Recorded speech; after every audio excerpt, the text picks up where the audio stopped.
Hi YouTube and welcome back to my channel. Today's video is Planmas Day 12 and I've realized that I don't necessarily have something like really nice to show each day.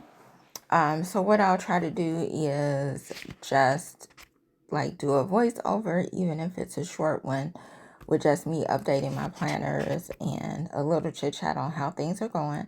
So today's video is no different than any other. I'm definitely going to chit chat. You see me planning in my jot notebook. I got this from the Dollar Tree. And I am planning today out because I have multiple things to get done, more than what the Hobonichi could hold. I didn't necessarily want to use a page in the back, so I just decided to put it on here because I didn't feel like trying to squish in my big writing. I also wanted to just utilize this notebook. I don't know why I like it. I definitely like the size. The paper quality is not the best. The paper is pretty thin, but I like it for some reason. And I'm not sure if it's because I didn't pay a lot for it, so I don't feel like I can mess it up too bad, so to speak. But I really wanted to use stickers. So the majority of my stickers that I'm using today are coming from the Productivity Happy Planner packet. And I'm just utilizing the schedule. So morning, afternoon, and evening, I'm going to put some boxes on the side for 3 important to-dos, as well as other things to get done. I was off of work yesterday and I didn't get what I thought I would get done. So we'll just say that.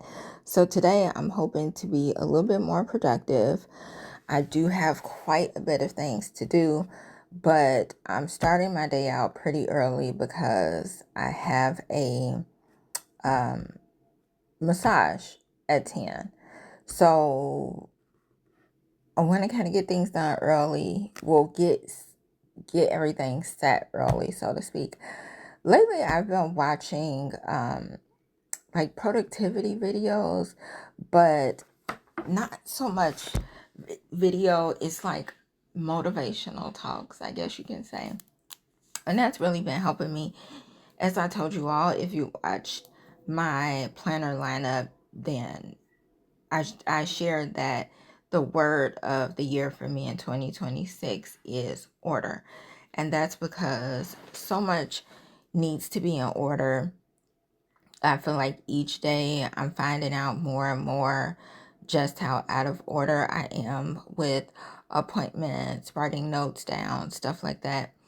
I'll admit I still struggle with keeping just one, absolutely one and done notebook so that I can go back to, but I'm still working on that. And each time I do or start over,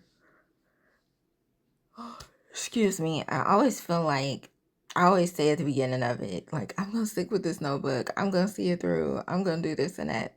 I am really hoping that I do that now. I don't know about you all, but I'm sort of feeling the rush and the pressure and the hustle and bustle. This year is definitely different for me than any other years. I am not going full all out and big for Christmas. While I am getting my kids some things and a few of my loved ones, I'm not going all off like I used to. And I want to be able to give back this year. I want to donate and just give to a couple of people that I know who are in need. And it's not to say that I have like all of this money or so much. I don't, but I am just choosing not to overspend or utilize money for gifts and trying to give it more to people who are in need. So yeah, I'm excited about that. I'm just excited that my focus is a lot different. While I am still very much struggling with some things, I'm trying to continually keep as clear of a head as I can. I am not the best when it comes to meditating. But I do believe that protecting your space, some people say protecting your peace. I say both, but protecting your space, even in terms of like, um, it can go as deep for me as areas within your home. Like if your home is chaotic because you have kids or you work at home and then you're a mom, or you're a caretaker, or you have like all of these things, designating or having an area that you can go to, that you can just decompress, even if it's for a few minutes, an area that is kind of clear and free from outside chaos that would make you think about it while you're there, is important. And it doesn't have to be a full-on room, even if it's just literally a corner, even if it's just one side of your desk is totally clear or significantly minimal. um, that can make all the difference. And I'm finding that out in myself now, that having so many things and so much clutter is not only a distraction, but it's a hindrance and a barrier to me progressing in areas, because I feel like I'm always trying to stay on top of things that either I don't even use, I don't know where it's at. It's just, yeah.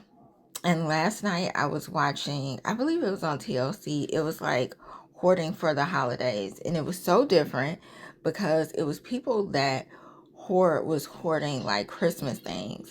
So it wasn't like their house was out of order in like the typical sense like we've seen on that show, where people need to come in and clean and revamp.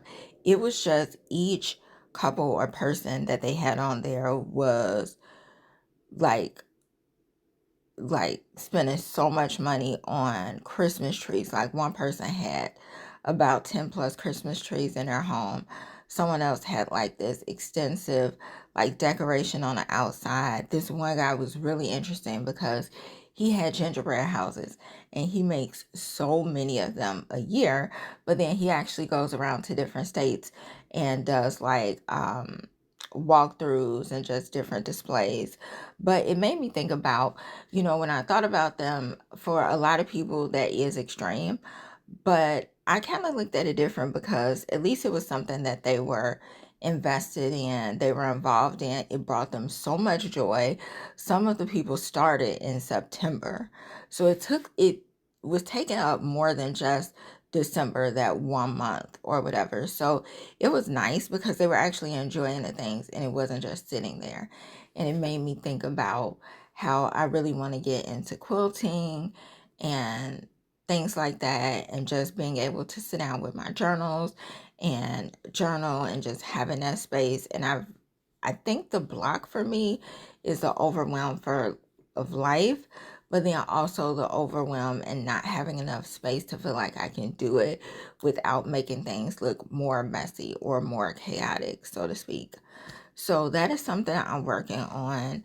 I highly encourage you to evaluate, especially going into this next year, what's important to you. What are some goals that you want to do that you haven't accomplished yet?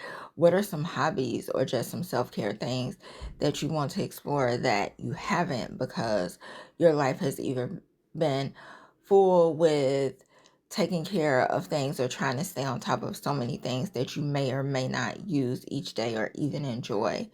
So although that means for me getting rid of just a lot of things, and I think that's because I'm at such a point now where I need more clarity, and I can't keep telling this thing to myself like, oh, you're going to use it, or just keep it until you use it up, or, all of these things. It's just, yeah, it's just a lot. So I want to be able to enjoy the time coming up. And I think just having that reflection and processing time has been helpful. I know the holidays for some people may be a struggle in different aspects, whether it's a loss of a loved one, loneliness, depression, anxiety, so many things could be happening, but try to carve out some time to yourself, even if you have to put it on your phone for like 5 minutes to step away and just regroup and try to reset as much as you can. That is all I have for you all today. I hope you enjoyed the video. I love this spread. I like being